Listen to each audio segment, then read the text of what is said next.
So you want to color code your volume bars in the volume section of your plot.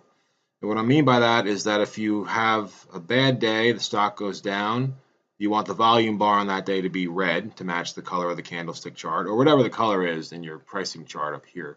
And if you have a good day, you want the color of your volume histogram to match the color that you've selected for an uptick here on your price chart. That can be done by creating a study. We'll go ahead and do that. Go to Studies, Edit Studies. We'll go to Create, and I'm going to call it Vol Shade, and this is going to shade the volume bars for us. And the basic idea of this process is to redraw the same volume histogram, same size, same position, and same scale, everything else.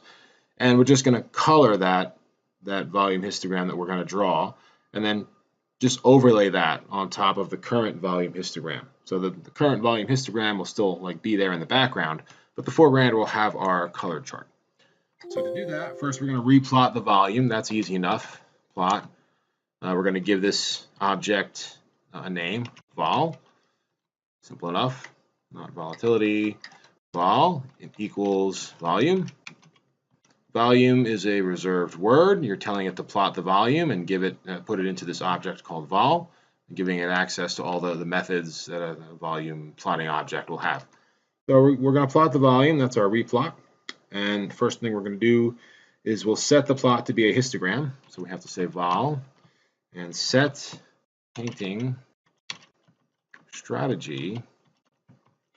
And the value it's going to take is painting strategy. Painting strategy.histogram. There you go.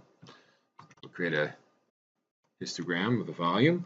We're going to make sure the line weight is the same so that the bars are the same length as the current default volume chart. Set line weight is 3. And now we're going to define 2 scenarios for the volume color. We're going to call one scenario up and the other scenario down. I'll define it by saying vol define color. We're going to name the scenario up, and when we're in this scenario, the color of the volume bar is going to be color dot uptick, so the same color as the uptick in the price graph. Likewise, we'll copy paste. We'll create the down scenario. I'm going to name it down. It's going to have the same color as the downtick. And now I will create an if statement that will assign the value of the color based on whether you're in an up bar or a down bar.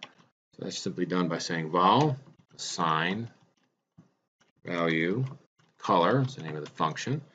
And now we're going to have an if statement. So if the current close is greater than the previous close 1 bars ago, then we're in vol color up. So it's going to go to that up scenario that we just defined and color it the same color as our uptick. Else it's going to be vol color down. Make sure I spell it the same way as I defined it, and make sure you put a semicolon after the end, and that should do it. So that will go ahead and create a colorized chart. If I hit OK and apply, you'll see I have it up here in the price area of the graph, the price chart. You can simply move that down into the volume chart, reapply it, and there you go. It's an exact overlay of the current volume histogram, only with kind of the colors in there, so you can see how streaky the volume is. So we got good days here, a couple bad days. This is Apple, by the way, so maybe it looks like more good days than bad days, probably some fairly good relative strength lately. A lot of good days in here, as you can see from the price and volume charts. So it kind of gives you a quick way to determine how the stock has been running lately. Thank you.